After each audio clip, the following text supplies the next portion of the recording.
So all you need to do is wait 16 more years. It's just maths now, at least for the haemophiliacs.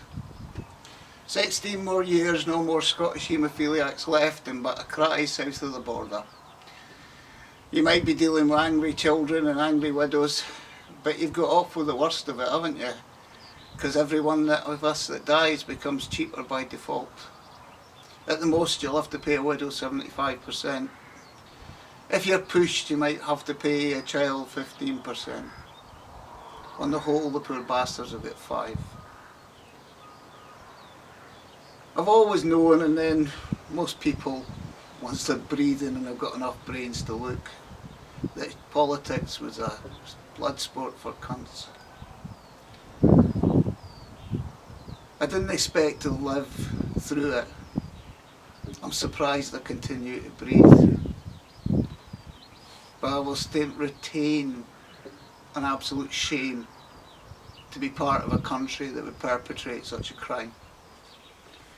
To firstly use genetically definable little boys and girls for research, clearly from the 60s onwards, certainly probably earlier.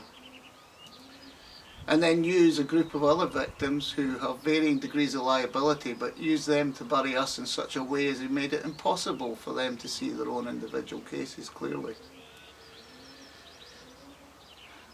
We've already had 2 statements made under parliamentary privilege that haemophiliacs were regarded as cheaper than chimps. Anybody with any ounce of shame would see that as a point of liability. We've already had the Bullock story, my friend. How he was lied to and denied a liver transplant. And when it comes to compartmentalising the other victims, the ones where liability might be harder to prove, but it's probably provable. It's down to how big a shout of cunts you are now, really. Because you use those poor bastards to bury us, and we're not dead yet. So for that last little bit, we're going to scream blue murder. This inquiry better be right. I'd rather die waiting for the outcome than look at a half-arsed piece of shit. I don't know about the rest of you, but I don't see the point of spending millions and millions and millions that could have gone to victims on looking for a truth and having terms of reference set up in such a way as it's never going to get there. Mrs May promised that she would look at things that happened after the fact. That shouldn't just include the schemes, that should include the behaviour of the civil service, selective shredding, the way that non-haemophilia victims were exploited, the way that we've all been used against each other, one way or another.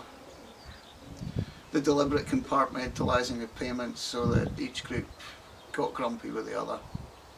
The fact we were all suffering from mental illness to some degree or other, exacerbated by some of the antivirals that we've been forced to take. I think what we've had is probably one of the most disgusting exploitations I've seen in any other state in the world. Well, at least up until the Tory benefits stuff, but now we know we're governed by shites, don't we?